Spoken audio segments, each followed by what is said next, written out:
Hi hello ನಮಸ್ತೆ. ಎಲ್ಲರೂ ಹೇಗಿದ್ದೀರಾ? ಎಲ್ಲರೂ ಚೆನ್ನಾಗಿದ್ದೀರಾ ಅಂತ ಭಾವಿಸ್ತಾ ಇವತ್ತಿನ ವಿಡಿಯೋದಲ್ಲಿ ನಾನು ಅಲಸಂದಿ ಕಾಳು ಪಲ್ಯ ಮಾಡಿ ತೋರಿಸ್ತಾ ಇದ್ದೀನಿ. ನಾನು ರಾತ್ರಿನೇ ಅಲಸಂದಿ ಕಾಳನ್ನ ನೆನೆಸೋಕ್ಕಿಟ್ಟಿದ್ದೆ. 2 ಲೋಟ ಚಿಕ್ಕ ಲೋಟದಿಂದ 2 ಲೋಟ ಅಲಸಂದಿ ಕಾಳನ್ನ ನೆನೆಸಿಟ್ಟಿದ್ದೆ. ಬೆಳಗ್ಗೆ ಅದನ್ನ ಚೆನ್ನಾಗಿ 2 ರಿಂದ 3 ಸಲ ಚೆನ್ನಾಗಿ ತೊಳೆದ್ಬಿಟ್ಟು ಕುಕ್ಕರಲ್ಲಿ ಹಾಕಿ ಕಾಳು ಮುಳುಗೋವಷ್ಟು ನೀರು ಹಾಕಿ ಅದನ್ನು ವಿಜಿಲ್ ಹಾಕಿಸ್ತಾ ಇದ್ದೀನಿ ಅಷ್ಟೇ. ನಾಟಿ ಅಲಸಂದಿ ಆದರೆ 3 ರಿಂದ 4 ವಿಜಿಲ್ ಹಾಕಿಸ್ಬೇಕು. ನಾನು ಫಾರಮ್ ಅಲಸಂದಿ ತೊಗೊಂಡಿದ್ದೀನಿ, ಅದು ಹೈಬ್ರಿಡ್ ಅಲ್ವಾ, ತುಂಬ ಬೇಗ ಬೆಂದ್ಬಿಡುತ್ತೆ. ಅದಕ್ಕೋಸ್ಕರ ನಾನು 2 ವಿಜಿಲ್ ಹಾಕ್ಸಿದ್ದೀನಿ. ನಾನು ಇದನ್ನು ಸ್ವಲ್ಪ ಗ್ರೇವಿ ಥರ ಮಾಡ್ಕೋತಾ ಇದ್ದೀನಿ, ಅದಕ್ಕೋಸ್ಕರ 2 ವಿಜಿಲ್ ಹಾಕ್ಸಿರೋದು. ಉದ್ರುಗಾಳು ಪಲ್ಯ ಅಂತಂತಾರಲ್ಲ, ಆ ಥರ ಮಾಡಿದ್ರೆ ನೀವು 1 ವಿಜಿಲ್ ಅಷ್ಟೇ ಸಾಕು ಅಂತ ಅನಿಸುತ್ತೆ. ನಾನು ಇವತ್ತಿದನ್ನು ಎಲ್ಲ ನೀರೆಲ್ಲ ಕಟ್ಟೆಲ್ಲ ಬಸ್ಕೊಂಡ್ಬಿಟ್ಟು ಬರೀ ಕಾಳಷ್ಟೇ ಯೂಸ್ ಮಾಡ್ಕೊಂಡು ಗ್ರೇವಿ ಮಾಡ್ತಾ ಇರೋದು. ಈಗ ನೋಡಿ ಕಾಳೆಲ್ಲ ಒಂದು ಬಟ್ಲಿಗೆಲ್ಲ ಶಿಫ್ಟ್ ಮಾಡ್ಕೋತಾ ಇದ್ದೀನಿ. ಈಗ ಇದಕ್ಕೆ ತುಂಬ ಇಂಗ್ರೀಡಿಯೆಂಟ್ಸ್ ಏನೂ ಬೇಕಾಗೋದಿಲ್ಲ. ಆದಷ್ಟು ನಾನು ಕಾಳುಗಳು ಪಲ್ಯಕ್ಕೆ, ಯಾವುದೇ ಪಲ್ಯಕ್ಕಾದರೂ ಬೆಳ್ಳುಳ್ಳಿ ಜಾಸ್ತಿ ಯೂಸ್ ಮಾಡ್ತೀನಿ. ನೀವು ಆದಷ್ಟು ಬೆಳ್ಳುಳ್ಳಿ ಜಾಸ್ತಿ ಯೂಸ್ ಮಾಡ್ಲಿಕ್ಕೆ ಟ್ರೈ ಮಾಡಿ. ಟೇಸ್ಟ್ ಚೆನ್ನಾಗಿರುತ್ತೆ, ಫ್ಲೇವರ್ ಕೂಡ ಚೆನ್ನಾಗಿರುತ್ತೆ, ಹೆಲ್ತಿಗೆ ಕೂಡ ಒಳ್ಳೆಯದು. ನಾನೀಗ ಈರುಳ್ಳಿ ಮತ್ತು ಹಸಿಮೆಣ್ಸಿಕಾಯಿ ಎಲ್ಲ ಹೆಚ್ಕೋತಾ ಇದ್ದೀನಿ. ಟೊಮೆಟೊ ಕೆಲವೊಬ್ಬರು ಟೊಮೆಟೊ ಕೂಡ ಹಾಕ್ದೇ ಪಲ್ಯ ಮಾಡ್ತಾರೆ. ಟೊಮೆಟೊ ನಾನು ಒಂದು ಮಾತ್ರ ಯೂಸ್ ಮಾಡ್ತಾಯಿದ್ದೀನಿ, ಚಿಕ್ಕ ಟೊಮೆಟೊ ಆದರೆ ಸಾಕು. ಇದನ್ನು ಚೆನ್ನಾಗಿ ಎಲ್ಲ ಹೆಚ್ಕೊಂಡ್ಬಿಟ್ಟು ರೆಡಿ ಮಾಡಿ ಇಟ್ಕೋತಾ ಇದ್ದೀನಿ. ನಾವು ಊಟದಲ್ಲೆಲ್ಲ ಹುಚ್ಚೆಳ್ಳನ್ನ ಜಾಸ್ತಿ ಯೂಸ್ ಮಾಡೋದ್ರಿಂದ ಕೈಕಾಲು ನೋವು, ಕೈಕಾಲು ಸೆಳೆತ, ಮೊಣಕಾಲು ನೋವೆಲ್ಲ ಕಮ್ಮಿ ಆಗುತ್ತೆ. ಇದು ತುಂಬ ಗುಡ್ ಕೊಲೆಸ್ಟ್ರಾಲ್ ಅಂತಲೇ ಹೇಳ್ಬೋದು. ನಾನು ಅರ್ಧಂಬರ್ಧ ಜಜ್ಜಿರೋ ಬೆಳ್ಳುಳ್ಳಿ ಮತ್ತು ಒಂದು ಬಟ್ಲಾಗುವಷ್ಟು ಈರುಳ್ಳಿ ತೊಗೊಂಡಿದ್ದೀನಿ. ಚಿಕ್ಕದಾಗಿ ಹೆಚ್ಚಿರೋ ಹಸಿಮೆಣ್ಸಿನ್ಕಾಯಿ, ಒಂದು ಚಿಕ್ಕ ಟೊಮೆಟೊ ಮತ್ತು ಸ್ವಲ್ಪ ಅರಿಶಿಣ ಪುಡಿ, ಸಾಸಿವೆ, ಸ್ವಲ್ಪ ಜೀರಿಗೆ, ಒಂದು ಸ್ವಲ್ಪ ಕರಿಬೇವಿನ ಸೊಪ್ಪು, ರುಚಿಗೆ ತಕ್ಕಷ್ಟು ಉಪ್ಪು, ಸ್ವಲ್ಪ ನಾನಿಲ್ಲಿ ಶುಗರ್ ಬಳಸ್ತೀನಿ. ನಾನು ಎಲ್ಲ ಅಡುಗೆಗಳು ಆಲ್ಮೋಸ್ಟ್ ಸ್ವಲ್ಪ ಆದರೂ ಶುಗರ್ ಬಳಸ್ತೀನಿ.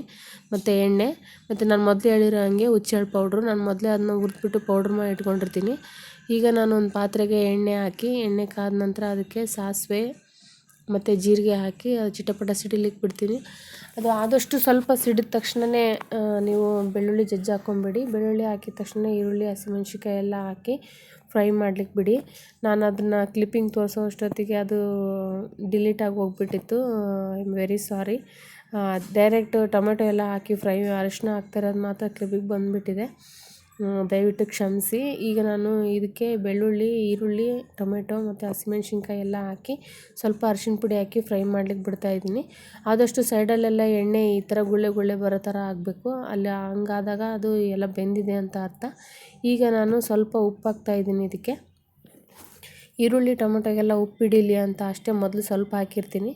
ಕಾಳು ಹಾಕಿದ ಮೇಲೆ ಇನ್ನೂ ಕಮ್ಮಿ ಅಂತ ಅನಿಸಿದ್ರೆ ಮತ್ತೊಂದು ಸ್ವಲ್ಪ ಹಾಕ್ಕೋಬೋದು. ನಾನು ಸ್ವಲ್ಪ ಶುಗರ್ ಯೂಸ್ ಮಾಡ್ತೀನಿ. ಆದಷ್ಟು ಸ್ವಲ್ಪನಾದರೂ ಶುಗರ್ ಹಾಕೋಕ್ಕೆ ಟ್ರೈ ಮಾಡಿ, ಯಾಕಂದರೆ ಟೇಸ್ಟ್ ಬ್ಯಾಲೆನ್ಸ್ ಆಗುತ್ತೆ ಅಂತ. ಕೆಲವೊಬ್ಬರು ಸಕ್ಕರೆ ಹಾಕ್ತಾಯಿದ್ದೀರಾ, ಸ್ವೀಟ್ ಅನಿಸುತ್ತೆ, ಚೆನ್ನಾಗಿರುತ್ತಾ ಅಂತ ಕೇಳ್ತಾರೆ. ಬಟ್ ಸಕ್ಕರೆ ಹಾಕ್ತೀನಿ ಅಂದರೆ ಪೂರ್ತಿ ಸ್ವೀಟಾಗಿ ಆಗಿಬಿಡುತ್ತೆ ಅಂತ ಅಲ್ಲ. ಸ್ವಲ್ಪ ಮೀಡಿಯಮ್ ಆಗಿ ಒಂದು 1/4 ಟೀ ಸ್ಪೂನ್ ಅಷ್ಟೇ ಹಾಕಿರ್ತೀನಿ. ಅಷ್ಟು ಹಾಕಿದರೆ ಟೇಸ್ಟ್ ಬ್ಯಾಲೆನ್ಸ್ ಆಗುತ್ತೆ ಅಷ್ಟೇ. ಅದಕ್ಕೋಸ್ಕರ ಕೆಲವೊಬ್ರಿಗೆ ಆ ಥರ ತಿನ್ನೋ ರೂಢಿ ಇರಲ್ಲ, ಅವ್ರು ಬೇಕಾದರೆ ಸ್ಕಿಪ್ ಮಾಡ್ಕೋಬೋದು. ನಾನು ನಮ್ಮ ಮನೇಲಿ ಆಲ್ಮೋಸ್ಟ್ ಅಲ್ಲಿ ಬಳಸ್ತೀನಿ, ಅದಕ್ಕೋಸ್ಕರ ನಾನು ನಿಮಗೂ ತೋರಿಸ್ತಾ ಇದ್ದೀನಿ. ಉತ್ತರ ಕರ್ನಾಟಕದ ಯಾವುದೇ ಅಡುಗೆಗಳಲ್ಲಿ ಆಲ್ಮೋಸ್ಟ್ ಅಲ್ಲಿ ಸ್ವಲ್ಪ ಆದರೂ ಬೆಲ್ಲ ಅಥವಾ ಸಕ್ಕರೆ ಯೂಸ್ ಮಾಡೇ ಮಾಡ್ತೀವಿ.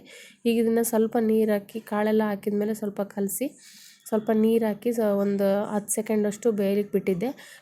ಕಾಳು ಆಲ್ರೆಡಿ ಬೆಂದಿರೋ ಕಾರಣ ಅದನ್ನ ತುಂಬ ಹೊತ್ತೇನು ಫ್ರೈ ಮಾಡೋದು ಬೇಕಿರಲಿಲ್ಲ. ಈಗ ನಾನು ನೀರು ಮೇಲೆ ಪಲ್ಯದ ಮೇಲೆಲ್ಲ ನೀರು ಥರ ಗುಳ್ಳೆ ಬರ್ತಾಯಿದೆ ಅಲ್ವಾ, ಈಗ ಪಲ್ಯ ಫ್ರೈ ಆಗ್ತಾಯಿದೆ ಅಂತ. ಈಗ ಅರ್ಧ ಟೀ ಸ್ಪೂನ್ ಆಗೋವಷ್ಟು ನಾನು ಹುಚ್ಚೆಳ್ಳು ಪೌಡ್ರ್ ಮಾಡಿ ಇಟ್ಕೊಂಡಿದ್ನಲ್ವ, ಆ ಪೌಡ್ರ್ ಹಾಕಿ ಕಲಿಸ್ತಾ ಇದ್ದೀನಿ. ಪೌಡ್ರ್ ಹಾಕಿದ್ಮೇಲೆ ತುಂಬ ಹೊತ್ತು ಬೇಯಿಸೋದೇನು ಬೇಡ, ಸ್ವಲ್ಪ ಹಂಗೆ ಸ್ಟವ್ ಆಫ್ ಮಾಡಿಬಿಟ್ಟು ಪ್ಲೇಟಿಗೆ ಸರ್ವ್ ಮಾಡಿಕೊಂಡ್ರೆ ಆಯಿತು. ಈಗ ನೋಡಿ ಕಾಳು ಪಲ್ಯ ರೆಡಿಯಾಗಿದೆ. ನಾನಿವತ್ತು ಬಿಸಿ ರೊಟ್ಟಿ ಜೊತೆಗೆ ಈ ಪಲ್ಯ ಮಾಡಿದ್ದೆ. ಈ ವಿಡಿಯೋ ಇಷ್ಟ ಆದರೆ ಲೈಕ್ ಮಾಡಿ, ಶೇರ್ ಮಾಡಿ, ಕಮೆಂಟ್